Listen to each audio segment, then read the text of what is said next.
everybody, Jennifer Schaus here. We're coming to you live today from Washington, D.C., and thanks for joining us in our Webinar Wednesday series. Every Wednesday in 2023, we've been featuring the top 40 federal government contractors, and today we're going to cover Merk. So thanks for taking time out of your day to join us. If you need to hop off early, all of our sessions are complimentary. They are recorded. You can find them later this afternoon or early evening on our YouTube channel.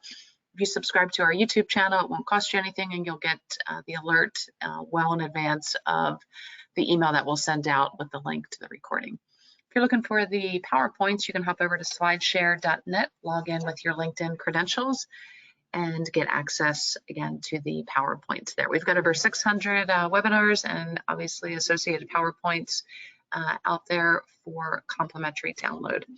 A little bit about us. We are based in downtown DC and work with established government contractors, primarily helping them with contract vehicles such as the GSA schedules. Some of the other services that we provide are listed here. They're also on our website. Throughout the year, we also put on events and conferences. You can find those under the event section on our website. Okay, and moving on here, in the event that your company is selling to federal government contractors, we do have a variety of advertising options available. You can advertise in our newsletter, we can post for you on LinkedIn, you can be a sponsor in our webinar series, you can put on your own webinar with us. There's a variety of options. If you're looking for our media kit, which would lay all of those out along with associated pricing, just send us an email to the hello@jenniferschaus.com. Okay, some upcoming events and specialty webinars tomorrow with our friends over at GovSpend and FedMine. We're going to do a GSA schedule webinar. I know the FedMine team has some great data for you in regards to GSA numbers and some of their spend. And then I will be covering the piece on the requirements and strategic options for success. That's a complimentary webinar. You can register, get the registration link on our website under the event section, even though it is a webinar. The following week, so next week on Thursday, October 26th, 12 o'clock, 1 hour webinar with Visible Thread. And that's just looking at the new fiscal year federal contracts. Again, that's complimentary. You can find that link in case you can't remember the URL. It is on our website under the events section. Again, it's a complimentary webinar. It will be recorded. Looking out a little bit further, next year, February 15th, it's a Marketing 101 class with our friends at the Virginia PTech, which is now an Apex accelerator. And now we do want to thank all of our sponsors, which help make this series and all of our series in the past complimentary. They pay, so you don't have to. So we hope that you will stop by and visit their websites and patronize them. So we want to thank our friends at GovEvents. They're the premier platform for posting events related to government and government contracting. You can find all of our events, webinars, conferences on govevents.com, as well as recordings from our past webinars are listed on there too. We also want to thank Tom Johnson and his team at Set Aside Alert. That's the go-to publication for contracting opportunities for small women-owned veteran hub zone 8A and all the other check boxes there. So visit Set Aside Alert for more information about their services. Also, the Fairfax Economic Development Authority has an online calendar of events and webinars. We want to thank them for posting our events and webinars on their calendar. The Virginia PTech, as I mentioned, now an Apex accelerator, is based in Fairfax over at the George Mason University, and they offer free one-on-one counseling to establish government contracting firms in Virginia on federal, state, and local procurement topics. If you're interested in learning more, please use the links provided to explore services, review homework recommendations, register for live training, and find useful links to agencies and other self-directed learning. Online resources and group trainings are free with no restriction on business location. One-on-one counseling is limited to eligible companies. The Greater Reston Chamber of Commerce will have their monthly government contracting meeting on Tuesday, October 24th. That's next week from 8:30 to 9:30. If you want to register, you can shoot an email over to Alicia Field. Her email address is there at the bottom of your screen. They've got great content at their meetings and provide opportunities to network with peers, learn about upcoming events and opportunities, and help shape future programming. Again, the meetings are the fourth Tuesday of each month, and they are at the Greater Reston Chamber of Commerce in Reston, Virginia. So please feel free to hop over to Reston on Tuesday of next week. The Federal Business Council, FBC. Events are the ultimate engagement channel to bring government and industry together. 68% of government personnel report that they attend more than one event each year. FBC has worked with government and industry for 45 plus years to create gatherings where ideas are shared and to help government achieve its goals. This includes agency industry days, cybersecurity symposiums, tech expos, and offsite meetings. FBC provides full lifecycle meeting planning and event management. With over 5,000 meetings under their belt, FBC has the experience, systems, and personnel to make your next event exceptional. Learn more at fbcinc.com. Okay, bid speed. Do you want help winning government contracts? BidSpeed helps and you win. Find opportunities from every federal, state, and local public source in the U.S. BidSpeed can help you find teaming partners, incumbent point of contact, expiring contracts, and can provide you with a compliance matrix and proposal templates. They are an official partner of the SBA 7J Management and Technical Assistance Program. You can get started today at bidspeed.com. You've got an email, a phone number, and URL there in the bottom right-hand corner of your screen. So we encourage you to reach out to the folks at BidSpeed for their assistance. Again, GovSpend and FedMine, they are the premier platform for finding federal contracting opportunities, as well as state, local, and education. GovSpend and FedMine has provided the data in this webinar series in 2023, as well as the past webinars for the last several years. They're integrating data from 18 federal data sources and sets, and their single database places all of these data points at your fingertips. The platform now provides opportunities within thousands of entities, again, at federal, state, local, and education organizations. Again, thanks to FedMine and GovSpend for providing the data in this webinar series, and we're excited to launch a webinar with them on actually tomorrow, Thursday of this week, covering GSA schedules. That wraps it up for the sponsors. A little bit about the series and the schedule. Again, all of our webinars are recorded and complimentary. Find them on our YouTube channel. Give us a like, subscribe to the channel. It doesn't cost you anything, and it will give you alerts when we upload new content. Slideshare.net is the platform for where you can find the PowerPoints. You can log in there with your LinkedIn credentials, and it won't cost you anything. Okay, everything in red we have covered. Again, these are the top 40 federal contractors. If you're looking for the recordings, go to our website, click on the tab that says top 40, and you've got the recordings there. If you want to register for anything that remains, which is, there's 4 more to go. CACI is next week, Dell, Hensel Phelps Construction, then we close out with another pharma company on Wednesday, November 15th, and that will be the top 40. Okay, we're assuming that most companies are logging on and listening to these webinars for the purpose of uncovering subcontracting opportunities. So a quick, I'll say public service announcement about subcontracting. First and foremost, you want to be aware of the FAR and the DFARS, the Federal Acquisition Regulations and the DFARS in regards to subcontracting policies and procedures, and where the flow down clauses will impact your business, because they certainly will. Don't think that because you're a subcontractor that you're not subject to the FAR. So again, be cognizant of where those clauses will impact you. These links here will take you to those recordings, and you can get the PowerPoint for, again, the FAR and the DFARS subcontracting language on slideshare.net. YouTube will have the video recordings. Some other webinars that we've covered on subcontracting. We kicked off this series in February with subcontracting with the primes. There were 6 sessions ranging from market research all the way through to compliance, to the full life cycle there. Last year in 2022, we covered the 15 federal departments and various subcontracting opportunities within them. And then we've also got subcontracting strategies that we've covered over the years, and there's obviously 30 plus webinars on that topic. Okay, some best practices that you want to keep in mind is if you are going down that path of subcontracting, you still need to have a value proposition and define what it is you're doing and what it is you're bringing to the table and what you are the expert at. Don't try to be all things to all companies.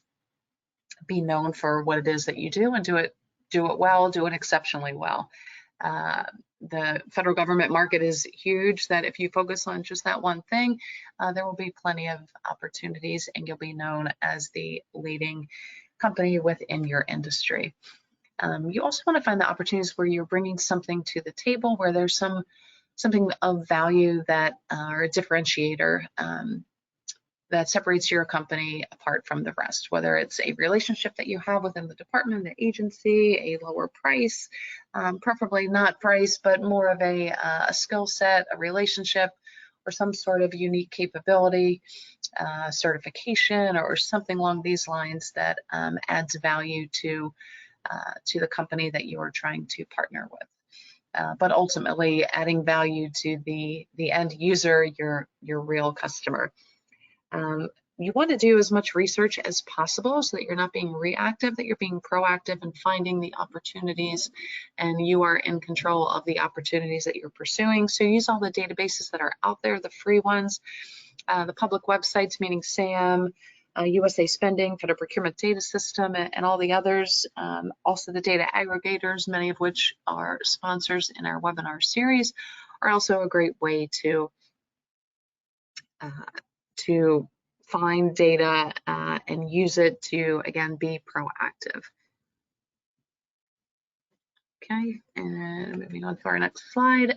You also want to use this data to conduct research, and I can't stress how much the level of importance that the research and the homework has, more so than actual probably execution. The more research you do, the more narrow your focus, the better. That way you won't be responding to solicitations and opportunities where you're really not going to add value, where you're not going to win, where the solicitation is geared towards another company. So do as much research as possible. Use Google, use Bing, use sam.gov, use as much, use LinkedIn, use as many websites as you can to find as much information out about the company that you want to partner with as possible, as well as the ultimate end customer, that government department and or agency.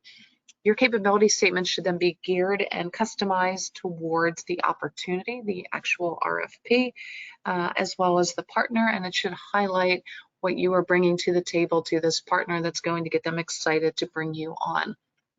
And it should not be that you've got a checkbox, meaning an 8A, a women-owned, or any of these other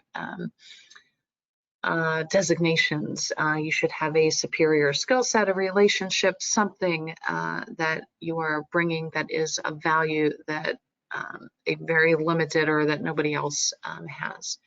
And then you want to execute all of this. So taking that information and then reaching out to your point of contacts, whether it's the small business liaison officer, who can then get you in touch with the program manager within the company that you are potentially trying to work with.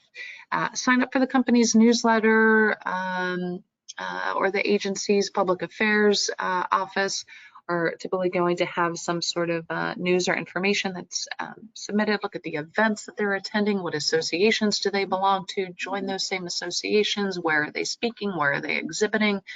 There's so much data out there, so use it to then get yourself in front of these people, to create a personal relationship, to look at them in the eyes and shake their hands, and not just flap a flimsy capabilities statement in front of them. Again, you want to bring value to the table and set yourself apart from the others. So let's go ahead and dig in here on Merk, pharmaceutical company, as we well know. We've got their company website here. They are publicly traded, and you can see some fluctuations in their pricing. I also always find it interesting to look at how they were impacted positively or negatively or neutral on during kind of those COVID contracting years. And so you can see that here from both the maximum view as well as the 5-year historical view of their stock price. The small business registration, you can register there as a supplier for Merk. Oops, sorry, I think I went backwards. And what we are looking at here on their SAM profile, there's the UEI number that you can use to dig in a little bit further on a lot of the information that we're going to look at. Their LinkedIn profile, again, pharmaceutical manufacturing, roughly 66 to, we'll say 70,000 plus employees. And they've got some different divisions, including an animal health division as well. Rob Davis is their chairman and CEO. You can look at his history and to see where other companies that he's led and to see if there are any mutual connections that you have with the CEO. And you should be kind of shooting for the top. Obviously, these are large organizations, but you want to know who's in charge and follow that person, whether it's male or female. The SBLOs are not really tagged as SBLOs. They've got supplier diversity and inclusion. Different companies kind of call this different things, but keep in mind with pharmaceutical companies, they conduct a lot of clinical trials. So sometimes they are looking for diversity in their clinical trials, which if you're a supplier, then that's probably not going to be the department that you want to go to. But these folks here that are listed, and they've got quite a few actually. There's another screenshot of some folks that we pulled from LinkedIn, but these folks could potentially help you. Again, make sure that you know what opportunity you're going after before you start firing off emails and connection requests to these individuals. Your connection request should always, always, always have a message associated with it. Okay, so let's go ahead and dig into the civilian contracts. No surprise here, HHS. Some other pieces that we see here are DOJ. That could potentially be, I'm guessing, maybe the prisons that they're providing pharmaceuticals there to our tax dollars paying for prisoner health care. The VA, hospitals, and then Department of Ag. That could be part of the animal division. So if we look at the sector totals at the bottom of your screen, that gray bar there, we see a little bit of fluctuation with 2022 being a pretty strong year for them. Fiscal year 2023, not too far off the mark on 2022. Those numbers should be complete since we are in the new fiscal year, and I believe that we pulled these numbers actually just a few days ago. So that should all be current, but it looks like they are on a upward trajectory, particularly looking at the numbers from 2020, actually, going back to even to 2029. So steady growth there at Merk. When we look on the defense side, we can see here that that they've got some erratic numbers here. Looking at 2019 at 300, a little bit over 300,000. 2020 down to 11,000. 2021 with a big jump to 1.2 million, and then fiscal year 2022 almost a million. So obviously fluctuations. 2023, these numbers, there still could be something that pops up here, because keep in mind DoD, again, if you've been paying attention for the last 30 plus weeks on these webinars, Department of Defense is always 3 months behind in reporting. So we won't have these final numbers. I would say you probably want to come and check back in January to see if anything there popped for Merk with Department of Defense. But I would look into even 2021 and 2022 to find out really what these contracts were in greater detail to see if there's any upside potential. On the independent side, there's nothing that shows their top 5 NAICS codes. No surprise, we know that these companies are in the pharmaceutical sector. So pharmaceutical prep, manufacturing, R&D, which typically goes hand in hand with pharmaceuticals. Although nothing really showing there for the last several fiscal years, but it is showing up. So I would go back maybe a couple fiscal years to see really what they're doing there. On the sub K requirements, these are going to be any contracts that are valued at over $750,000 and above that are then requiring that subcontracting agreement. And then you can see that these numbers are mirroring what we saw in the earlier slides. On the defense, it's going to be the same thing. You're going to see the Army, same numbers that we saw in the earlier slides. Independent agencies, again, is not applicable because there's no work that Merk has with the independent agencies. And same thing here on the subcontracts awarded. So really no subcontracts as we kind of go through these. GWACs, nothing to show. This is the government-wide acquisition contracts. Anything that's expiring here is showing up here as Merk Sharp. This could be probably one of their subsidiaries. Again, I would take the contract number, I'd take the UAI number, plug it into sam.gov and do a little further digging to understand what this contract actually entails. And so some conclusions and just some basic information about the company. Nothing here that you probably aren't familiar with. Again, they're headquartered in New Jersey, founded a very long time ago in Germany. Morphine is really what put them on the map in 1827. They're obviously in the drug manufacturing business, focused on oncology, so cancer, vaccine, infectious disease. Again, this is why you can see that they are doing most of their work with HHS. Some headlines from the news that we grabbed that will give you a little bit more insight into what they are doing and kind of where their business is going.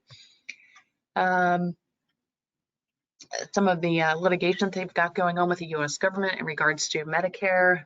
One of their drug approvals here, which is related to good old COVID-19. And then a little bit of negative press here on their anti-COVID drug that has perhaps led to virus mutations. And just more information here. So as you can see on this slide, when we look at mergers and acquisitions, whether you're looking at pharmaceutical companies or just regardless of the industry, it's important, I think, to pay attention to shifts in the market. Are mergers and acquisitions happening more often? Are they slower? Is it varying by the industry? Are some of the acquisitions that, let's say, Merk is going to make going to help them in the government sector? So again, read some of these articles. Don't just look at the headlines. Dig in a little bit deeper to see how that will impact their business, which would ultimately affect you as a subcontractor, either opening up opportunities for you or perhaps closing some doors as well, or perhaps some of the acquisitions or spin-offs that they make will impact the route that they are taking in government contracting.